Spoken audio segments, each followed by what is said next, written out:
Healthcare. It's kind of a messed up social political phenomenon in this country, even with some of the best doctors in technology in the world. Howdy, I'm Jeff Goldsmith, Senior Editor for Creative Screenwriting Magazine, and welcome to Part 2 of our Sicko Q&A with writer-director Michael Moore. And yes, this would be the part where I, in fact, finally get off my hiney and start talking about the film with Mr. Moore. Remember, if you haven't seen this Oscar-nominated documentary, the point isn't which country has better doctors or technology, but which country actually uses said resources to take care of its people. All of its people. Mr. Moore was very generous with his time for this podcast, and as we head into episode 2, please remember that nothing gets your story onto the page faster or easier than Final Draft scriptwriting software. Final Draft is used by Hollywood's most notable filmmakers and studios like Tom Hanks, Oliver Stone, ABC Touchstone, and more. Purchase Final Draft today, accept your Academy Award tomorrow. You can order Final Draft today from the Writer's Store at www.writersstore.com or call 1-800-272-8927. And listeners of this podcast will save 20%. Please mention or enter promo code SICKO, that's spelled S-I-C-K-O, to take advantage of this special 20% offer. But now, without further ado, let's jump right back onto the stage of our sold-out screening of Sicko with writer-director Michael Moore within a few moments right after we left off of Part 1 of this two-part Sicko podcast. Finally getting to tonight's film, thanks for rehashing that stuff. At our Fahrenheit screening, at the end of it I asked you to pitch your next film, which was obviously Sicko, and you said that guys like you and I, the biggest threat isn't a terrorist, it's that you or I would go to a drive-through fast food joint after the screening that night, and later on our adverse effects on our health would put us kind of SOL without health care. Where did you get the seed of the idea? Because this film totally inspired me. I changed my health plan after seeing it and actually lost 15 pounds since last summer. Wow. So I love this film. I feel like I'm in the... How'd you do it? What's the secret? I thought about what I was eating and discovered fruits and vegetables. And I still got a long way to go, but how did you get the germ of the idea? Where did the idea of Sicko come from? It came, I've been thinking about this issue for a really long time, but it really kicked in on The Awful Truth when I did this episode where this guy needed a pancreas transplant. He had health insurance. Health insurance company wouldn't pay for it. Chris Donahue. Right, and we took him to Humana's headquarters in Louisville, Kentucky, and conducted his funeral on their lawn with the coffin, the minister, the pallbearers, the bagpipe. He was still alive. But not everybody gets to go to their own funeral, He was standing right next to you in the episode. So, they were so frightened by what this was going to look like on TV. 3 days later, they approved his operation. And I started thinking, the power of film and TV to be a force for good, how many other people could we save? And that was the first idea of making Sicko. Like, let's see how many people we can save in a 90-minute period. But then, of course, like with most of my films, the original idea starts with something, and then it becomes something else because I let it happen as opposed to going in with a rigid set of ideas of this has to be this way, and I just kind of let it flow from there. And that was just to point out your pilot episode of Awful Truth. You saved someone's life, which was pretty amazing. You had also covered it before on TV Nation because... It happens every week with Dancing with the Stars, too, so I don't want to make it seem like I'm the only one doing that. On TV Nation, you had Bob Costas and Ahmad Rashad do the Healthcare Olympics. So you kind of have had this going for quite a while. When you started Sicko, did you have an outline? Did you say, I know at a certain point I want to go to Guantanamo with some 9/11 survivors? How much of a document did you have at the beginning of your process?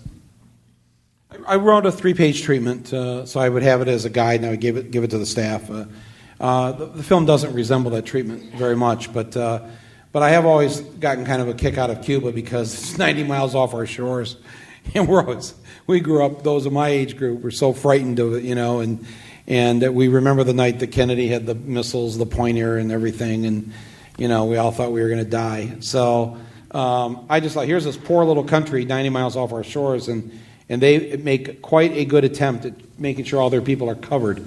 And how is it they can do that and the richest country on earth can't do that? And I just thought that was kind of funny. In this Healthcare Olympics thing on TV Nation, I put a camera in an emergency room in Havana, one in Fort Lauderdale, and one in Toronto. And Bob Costas and Ahmad did this play-by-play of where each one was waiting for like a broken leg or arm to come in to see who would be the fastest, give the best quality care, and would be the cheapest. And they did so, but they did it like our actual race. Yeah, and you could actually view the clips at michaelmoore.com too, because you those two are posted there, I believe. Yeah, and you see all this. And anyway, so the funny story here is that Cuba won because it was fast, the bone got set, and no charge. Canada came in second. It was fast. There was no the quality was good, but they charged them $15 for the crutches when they left with a broken leg. In Fort Lauderdale, it was just a 5-hour wait, 6 hours, I don't know what it was. And the treatment was good. And then the bill was, it was $400. Yeah, it was I forget what it was, but it was. Anyways, we turned the show into NBC, and the censor at NBC calls me, and she says, Cuba can't win. I said, what do you mean? They won. Cuba can't win. I said, is that like a rule at NBC? And she goes, standards and practices. I said, she was serious. I mean, she didn't really have this diva voice, but I wouldn't take it out. I just said, you can take it. I'm not going to change it. And it got changed. They changed it to Canada winning.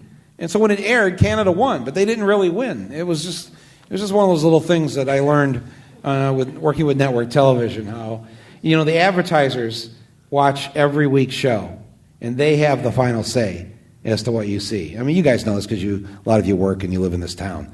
But I'm telling you, out in Kansas and Michigan, people don't really think about that. Nothing that they're able to view with their own two eyes, nothing has passed on that screen where an advertiser from corporate America hasn't had to first say, okay.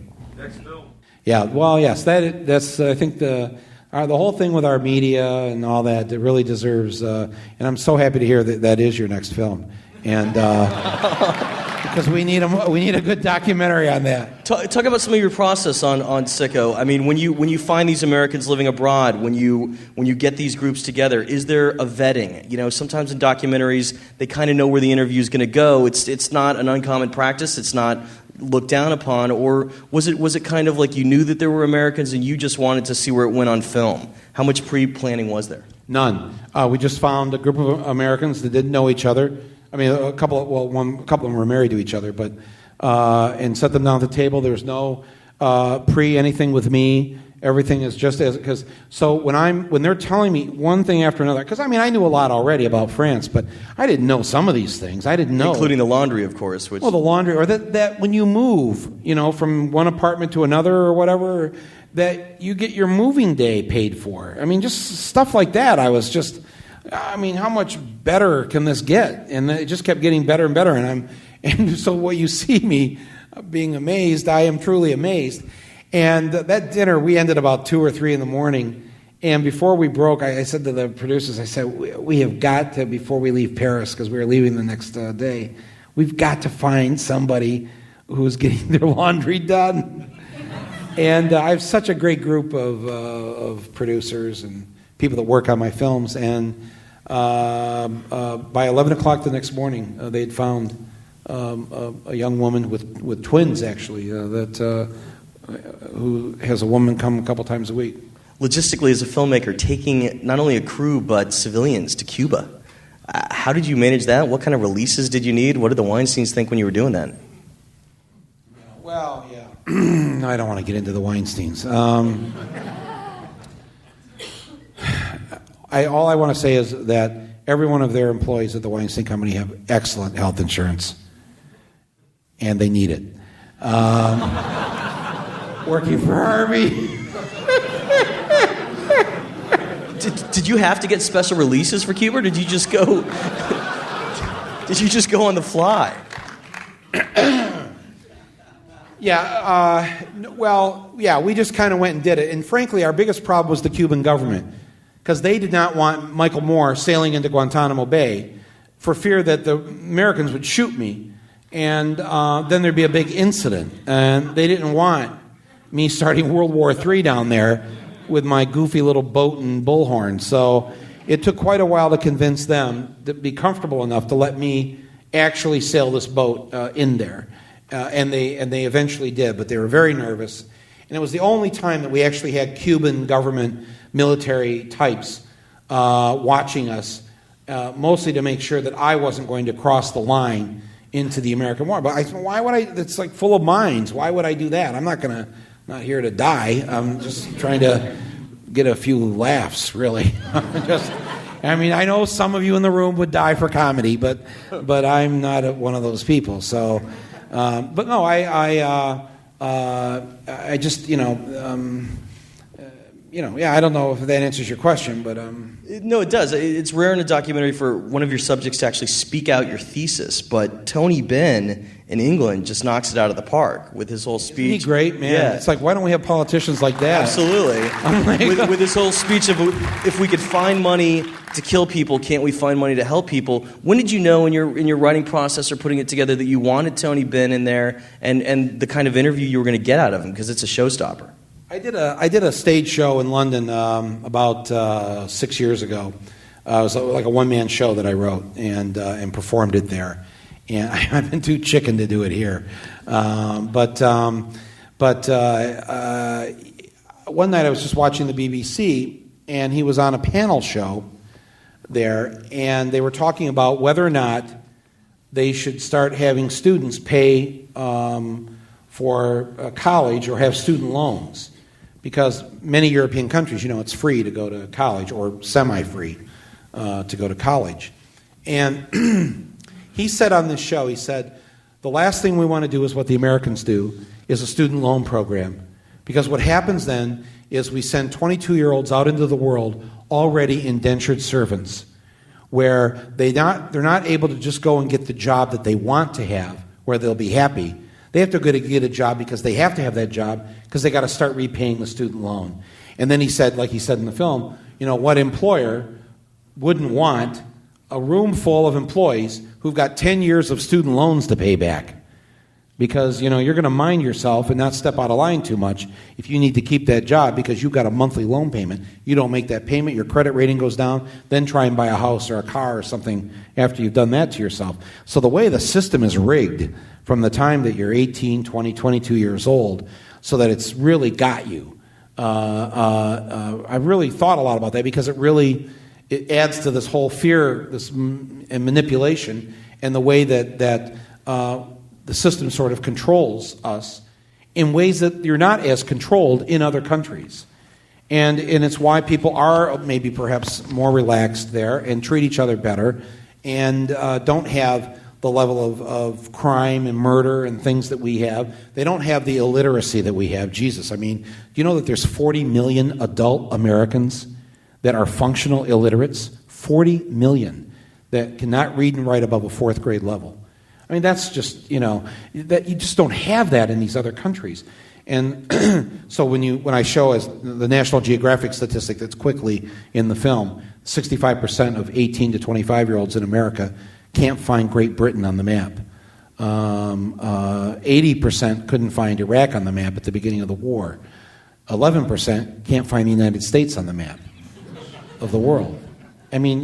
How bad is it when you can't even find your own country, let alone the country that you want to go bomb, and 80% of your people don't know where this country is that you're going to go fuck up.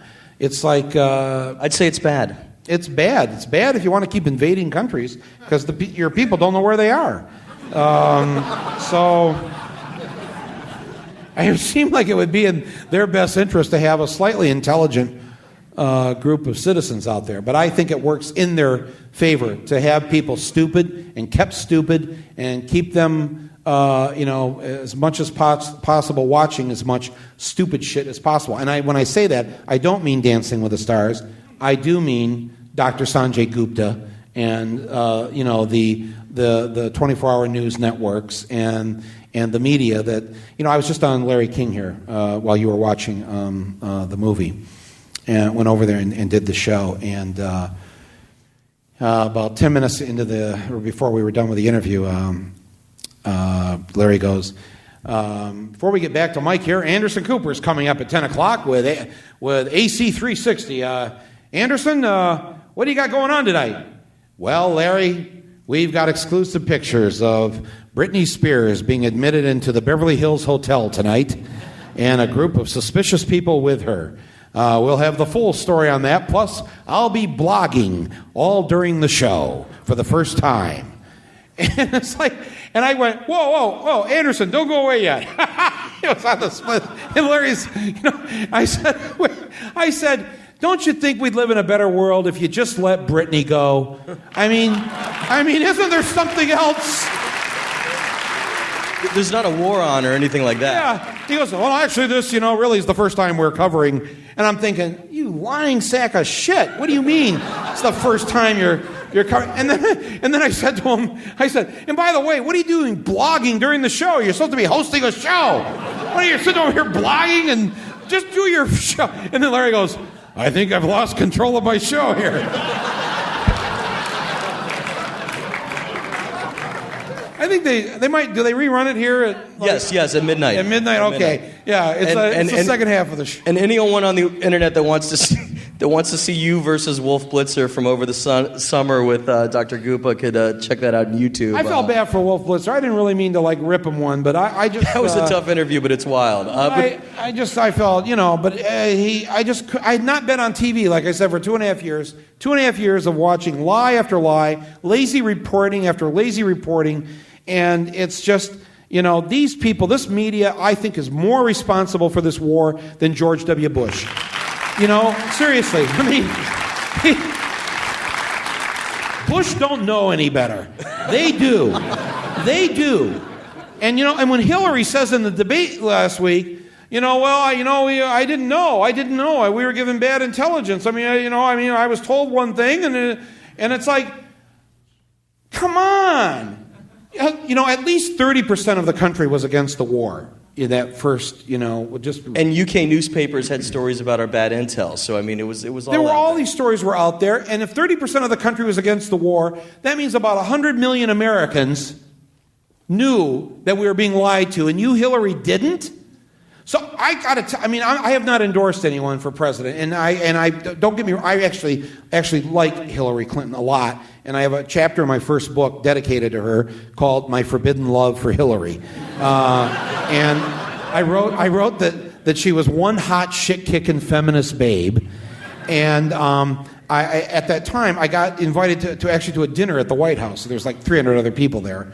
So you're going through the receiving line, and those Clintons, man, they're so friggin' smart.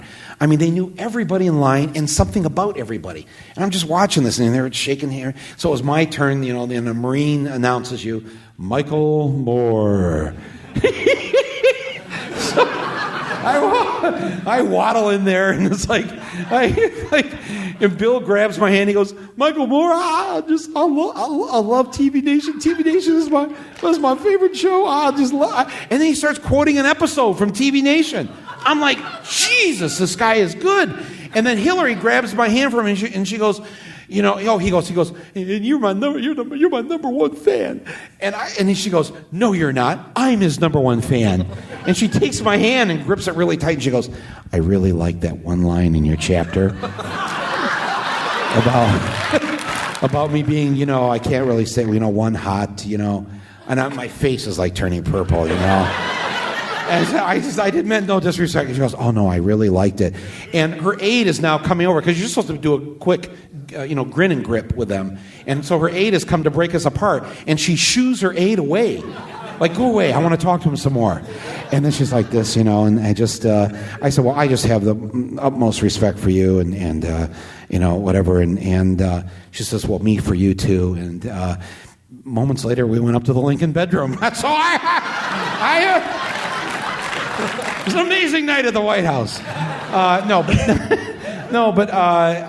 just was sick of all the men that hate her, and I really think it seems like this election is coming down to answering the big question: are we a nation? Are we more racist or more misogynist? And there were all those websites devoted, all the hate Hillary websites. Or there was all these jokes against Hillary, they would post on the internet. I remember one I wrote in my chapter. It said, hey, have you heard about the new Hillary combo at KFC? It's, I gotta remember, what is this? It's 2 large thighs, 2 small breasts, and 2 left wings. And I read that and I thought, damn, that sounds good to me. I was like, why is that an attack? I don't understand this. So when she says in the debate last week that she didn't know, I want a president in the White House who's smarter than me and the other 100 million Americans who knew we were being lied to. You know, I'm sorry to say that. I know many of you support her, and I'm morally prohibited from voting for her as a result of her votes, not just one, but numerous votes for the war. I'm not endorsing Senator Obama. I think probably Edwards was closest to the things I believed in, and he's gone. But it's exciting to see how many people are turning out. People, I mean, yesterday, 70, 80-year-old women coming out of the voting booth, tears in their eyes, who thought they'd never live to see the day when a woman would be in the White House. That was so profound. And all the young people coming out for Obama, it's just, and so many people coming out, more than last time. I think it's a good thing, no matter how it turns out. It doesn't matter whether whoever's on the ballot in November, whether the name begins with a C or an O. I think the majority of Americans are going to stagger into the voting booth like a boxer who's just had the crap beat out of him in the ring. Eyes blood-soaked and puffed up and everything, and just, where's the fucking D? Where's the D? Come there! Get me out of here. All right, I only hope so. And if Hillary wins, she's hot for you, so it's a good thing for you. It all works out. I hope she's still hot for me. There you go. My wife has given me permission to say that, and good. All right, now as you get being Ash Wednesday, I'm probably going to be struck dead as I walk off the stage here. I have 3 questions to blaze through. Then we're opening up to the crowd. I know you have an early flight. I've got to ask a few... I'm leaving L.A.? Yes. I've got to ask a few tough questions, though, or it wouldn't be real. Hit me. No system is perfect in nature or in the world. Canadian, French... Especially the Canadian. Yeah, Canadian, French health insurance, UK health insurance, those systems have their detractors, too. Could you and people you knew before you even made the film were going to come after you for saying that those systems work. Could you talk briefly about your decision to not show those detractors and not show what's wrong with the system? Because your thesis of us as Americans appropriating the system and making it ours still would work with that thesis. My job is to provide the balance. We hear constantly, and we have heard for years, how horrible the Canadian system is, how socialized medicine is bad, how there's long waits, right? Has anyone not heard this? Over and over and over again. That's all we hear, and these news shows are funded primarily with pharmaceutical ads and health insurance ads. And these people, they own and control things. They have their story told every friggin' day of the year. And I come along every 2 or 3 years and ask for 2 hours so that the other side is heard, to provide some kind of balance. Good answer. And, I had to ask. No, seriously. And that's why, so I enter this assuming the audience has heard every evil thing about socialized medicine. Now I want to show you all the good things about it. And you know what? Here's the thing. We've got all these other countries that have done this for 50 years, and they've made all these mistakes. We're kind of lucky. They're the guinea pigs. We should just go and pick, let's do the 3 things the Canadians do right, the 3 things the Brits do right, the 3 things the French do right, and create our own American system. Absolutely. And not do the things they do wrong. That's all we have to do. And I want to say one more thing. Please. That, yes, sometimes in Canada you have to wait a bit longer. Not for emergencies, but for elective surgeries. A knee replacement might take 3 or 4 months longer to get than here in the United States. Maybe, sometimes. But that's because these Canadians, they allow everyone in the line to see the doctor. When you remove 47 million people from the line in front of you, the line gets shorter. So we have less wait time because we don't let 47 million Americans have health care. That's why it's better for us. If you're crazy enough to let all the riffraff in the line in front of you, you might have to wait 3 months for a knee operation. It's actually not the knee operation some of the detractors talk about. It's more like dialysis, and if you don't get your dialysis in 3 months, you might die. So, but that's an old one. Like, that's an old one, and let's even say that that's right. Yeah. And I don't think it is, by the way. But here's the bottom line, and the statistics don't lie. Canadians live, on average, 3 years longer than we do, as do the French. And as that report, this was an AMA report that I showed in the movie this past year, that the poorest Brit lives longer and is healthier than the wealthiest American living on Park Avenue. Now, that's it. And I say, okay, they might have things wrong with their system, but they're certainly doing something right. When their people can live longer, be healthier than us, and they do it, we spend about $7,000 a year now per person on health care, and they're spending $2,000, $2,500, $3,000 per person on health care. And they have better health care and live longer as a result of it. And you will not find a single Canadian who'd be willing to trade their government health card for your Blue Cross or your Kaiser card. You won't find a single one of them willing to give it up. And you'll never find a Canadian who's lost their house because of a medical bill. You'll never find a Brit who's gone bankrupt because of hospital bills. You seriously cannot find one of them. It cannot happen in those countries. And in our country, medical bills are the number one cause now of both bankruptcy and homelessness. And that is a crime in a country as wealthy as ours. Completely agree.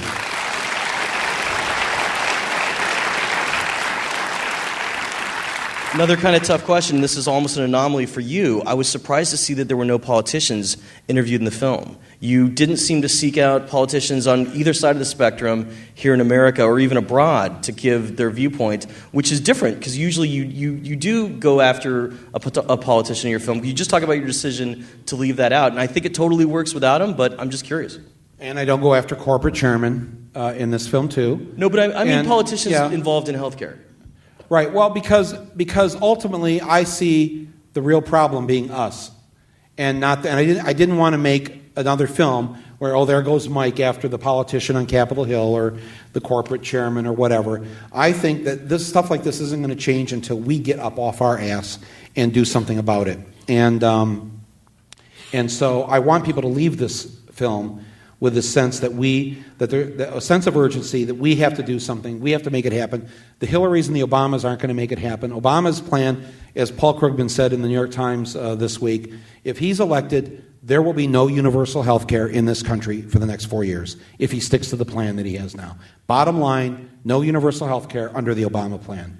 Hillary's plan, yes, but she's doing it through mandates, which means if you don't take out health care, and if you're caught in that place where you're essentially in the working class, you're not poor enough to get the subsidies or the help, then what's the government going to do? They're going to take a lien out on your house or dock your pay or do something like that because it's punishing the wrong people. Obama and Hillary have the private insurance company still sitting at the table. They've got to be removed from the table. This should never be about profit, not people's health. We're not cars. I'm going to open it up to the crowd for some questions. Right there in the back. Yes, you, ma'am. The question was really in regards to you helping other documentary filmmakers, but more importantly, getting past the advertising and the sponsors that cloud up the airwaves. How could you help Morgan Spurlock, the people that made the corporation, et cetera? Sometime in the next few months, I'm going to announce an initiative on my part that I'm going to lead to go and meet with the theater chain owners across America. And I want to show them why showing documentary films is good business for them. I don't want them to show them out of charity. I want them, when they have 15 and 20 screens, to devote one screen to nonfiction and foreign films, and all across America. I mean, you guys are lucky you live here, but across America you don't get it. And you don't get to see these movies. And my New Year's resolution was actually I'm going to set up this, and I'm going to go and personally meet with the chairman of these theater chains to try and make this happen. And I'm going to set up a fund so that there is help for the smaller films that don't get the attention that they deserve. What Would Jesus Buy is an excellent documentary. Didn't get the attention it deserved. It bothers me very much. I've been very lucky and blessed to have my foot in the door here to get my films out there, but I do not feel good about that if everybody else can't get their films shown too. And so I'm going to make this a big part of what I'm going to be doing in the next couple of years. And frankly, I just, in the town where I live in northern Michigan, there's not an art house within 250 miles of us. And I convinced the town they had a boarded up movie theater that was built in 1916. And to let me have it, I formed a nonprofit group, and we renovated the theater in a couple of months. I restored it back to its original glory. It's a big, beautiful movie palace with 560 seats. And now we're showing art films and documentaries there, and we're packing them in every week with people who otherwise wouldn't go to see these films because they never have the chance. But I think the country is hungry for stuff like this, and so I have a personal commitment to this, and that's what I'm going to be doing. In fact, of the other 4 nominees for the Oscars, I brought 3 of those 4 nominees to Traverse City, Michigan last summer, to the film festival that I have set up there before we were all nominated. And in fact, I introduced each one of them as the film that would win the Oscar this year because they're just such brilliant films. And I was really proud and honored to have them there. So I believe that all the boats in the canal have to rise at the same time, not just my boat. And it doesn't please me to see that, the thing I read in Variety here last week or so about the documentaries this year have made $35 million total out of the 70 that have been released. And of that 35 million, 25 million was made by Sicko. So I'm not happy when I see something like that because every one of these other films is just as good, and I know there's an audience for it, and I'm going to try and get the rest of the country into the movie theaters to see these other great documentaries. And your theater is the State Theater, right? State Theater of Traverse City, Michigan. It's up at the top of Lake Michigan if you're ever in the neighborhood. Great. You, sir, in the red hat right there. Question was in regards to, with the current state of affairs, why do we care with some of these bad news stories of baseball players taking steroids or teams taping each other, et cetera, et cetera? Well, it's all a big distraction. I mean, the media is not going to do the real job that needs to be done. When I went on, again, Larry King tonight, and I explained to an American audience the Writers Guild strike. Because the media won't tell the truth. I mean, obviously, because they're part of the studios and they're owned by the same corporations that are trying to bust the Writers Guild. And I just looked into the camera and I said, let me tell you what this is about. It's about 2 cents. It's roughly about 2 cents per DVD and a couple of pennies for the internet. And the entire future for new media, actually. Yeah, but it's not a figurative 2 cents. It is 2 cents.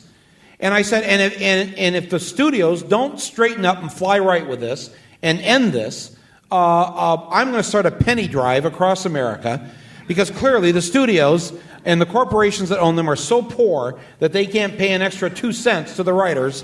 I want a penny drive. I want all of America to send their pennies for Rupert Murdoch and General Electric and all of them. It's disgusting, and I think when you explain it to people like that, they go, you mean that's why I'm not seeing Desperate Housewives? Because these bastards won't pay 2 cents? I mean, seriously. I mean, we have Writers Guild members in here, I'm sure, absolutely, right? Yeah. I mean, this whole thing is about busting the union.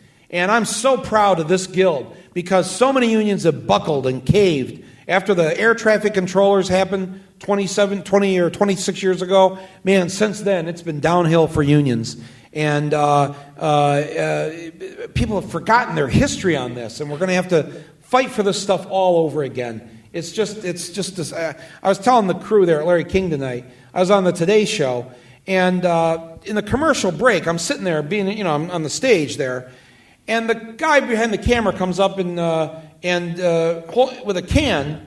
They're taking a donation. They're asking guests who come on the Day Show for donations for one of the cameramen because they're all day players now. They got rid of the union, and so they bring these guys in. They didn't get rid of the entire union, but they got rid of enough of it to where these day players come in. They don't have health insurance.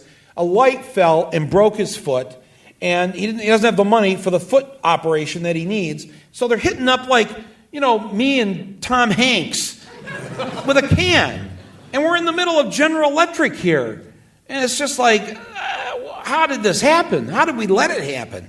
I'm so proud of the Writers Guild for standing up to this, and let me tell you, writers took the hit on this and will never recover what was lost during these 3 months. But God bless everybody who took the hit for the rest of the country, because I'm telling you, when the historians write about this important year of 2008, this will be remembered when, of all places, not fucking steel workers or auto workers, Teamsters, people that would really fuck you up, right? In the old days, right? But writers. We're just writers. But writers did it. Writers stood up, and God, I hope this works out. They've shut the town down, and it's intellectual property issues, which is really important in the 21st century. The studios shut the town down by not putting up 2 pennies. 2 pennies. You, ma'am, in the red, I believe it's Amy Dawes, the editor of Creative Screenwriting Magazine. The question was in regards to the fact that, the countries that you showed have smaller populations than the United States. Is it possible that the reason their systems work is because their populations are smaller and they're more manageable, whereas with a larger population, disproportionately, we might have trouble with that same system? Because we're larger, we have more money, for one thing. And all of that's proportional. Germany has 80 million people. They do it. That's quite a few people. France has 70 million. Britain has 60 million. Every month your grandparents are visited by the U.S. government through the mail. There's a check that comes in the mail, and it arrives on the same day every single month, and the amount is always correct. Ask them about it. It's a huge bureaucracy. It's called the Social Security system, and it works. Government is not evil or bad. Those who hate our government and who have tried to destroy our government by dismantling it have done such a great job. I heard Al Franken say this on David Letterman last year. He said, the Republicans run for office against the government. The government is bad, right? And then they spend the next 4 years after being elected proving themselves right.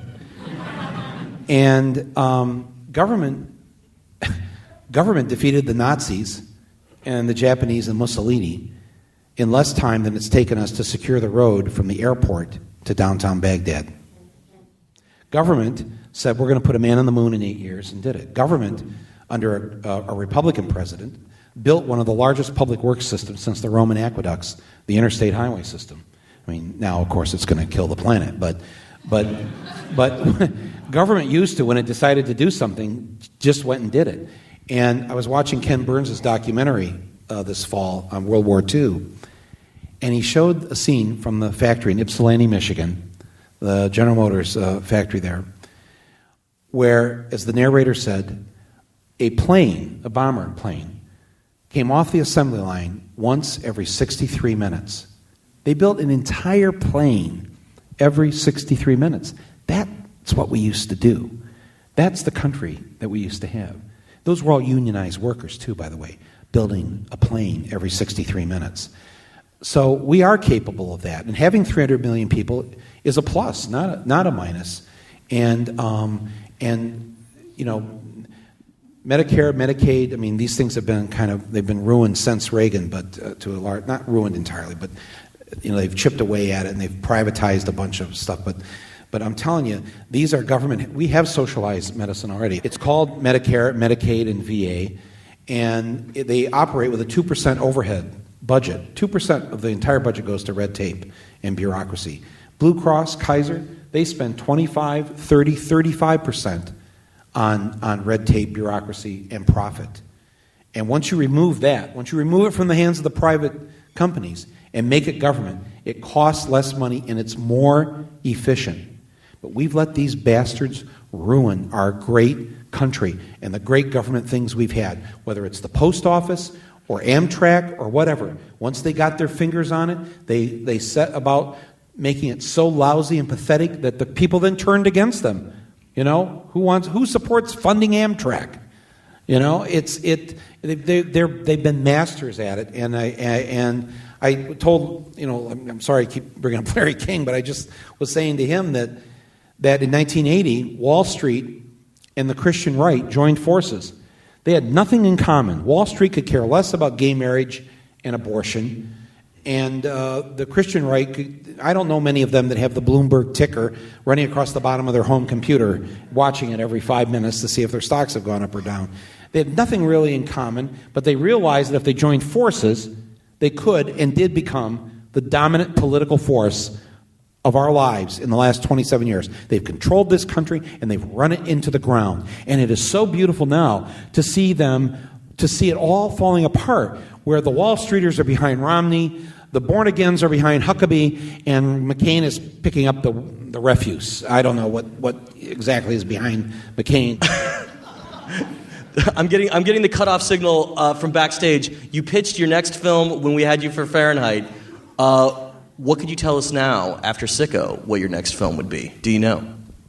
Well, I'm actually working on a couple of things, and I'm writing my next book. The book will be out probably before the film. The book will be out in September. Next film will be out probably sometime next year. What's the title of the book? I just have a working title that I don't want to say out loud, but it probably won't be the title of the book. But essentially, it's "You Voted for Bush and I Love You."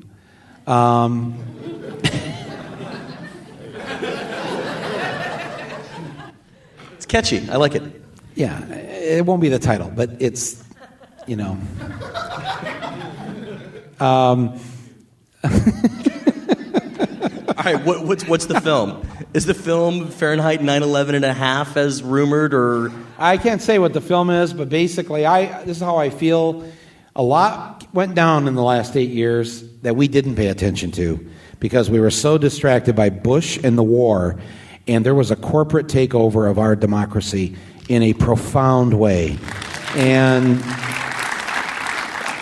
I tentatively have titled this "While America Slept," and it's a comedy, and it's only a comedy because I don't want you to leave the theater crying and thinking that all is lost, because all isn't lost. Most of it's lost, but we're hanging on by a thread, my friends. We still have a thread left. If we don't fix it though this year, and with this next administration.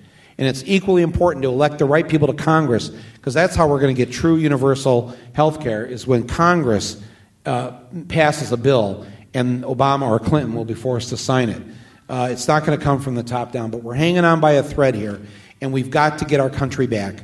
And I know what our first steps are in terms of this election year and what we all have to do, but I don't think we have long. And I think a lot of you probably share that sense that we've gone through some pretty dark times, and a lot of really bad people have gotten away literally with murder and definitely with a ton of money at the expense of so many working people. And we have got to rise up and get that back. And I'll close it maybe just with what I was just saying to my good friend Larry King earlier. I don't know how, he asked me some question about the studios, you know, like you're knocking the studios here with a writer's strike and all this, and yet they seem to fund you. You have no problem getting funding for your movies. And I said, well, that's because that's the fatal flaw of capitalism, that the capitalist will sell you the rope to hang himself with if he can make a buck off the rope. and that flaw will be capitalism's downfall. And I believe that, having just seen There Will Be Blood, this film is so profound. Man, have you seen it? It's just, it's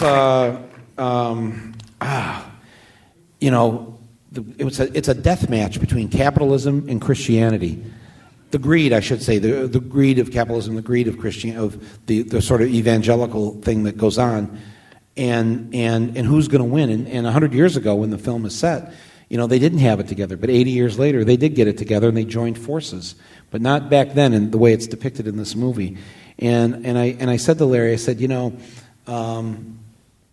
they only continue to let me work. I only get the money from this town here that I'm in tonight because they make so much money off me. If people didn't go to my movies or buy my books, you'd never hear from me.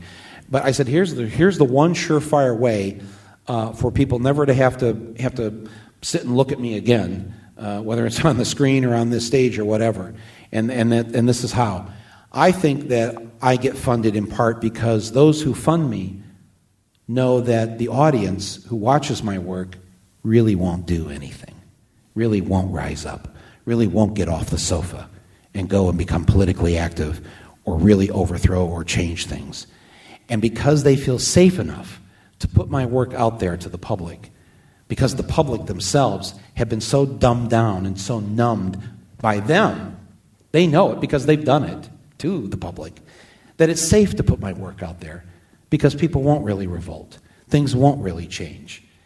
And the day that the public does get up out of the theater seat and off the sofa and do something, that's the day that you won't hear from me anymore, because they won't put my shit out there anymore, because it will be too friggin' scary for them because clearly they'll see that people will be moved by it. But as long as people just leave the theater and go, oh, that was really some film, yeah, that really pissed me off.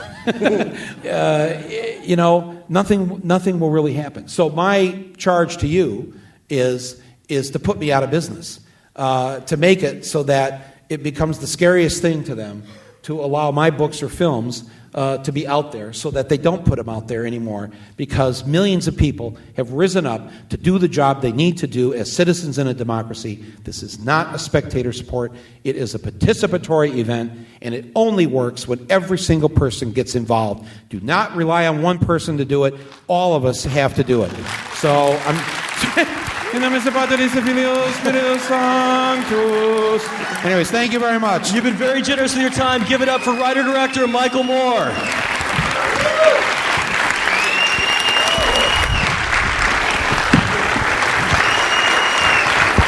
And that's how part 2 of our Sicko Q&A went down. Special thanks again to Michael Moore for being so generous with his time to talk about his Oscar-nominated documentary Sicko. And of course, thanks again to our sponsor for this episode, The Writer's Store, where you can visit to save 20% on Final Draft scriptwriting software by entering coupon code SICKO.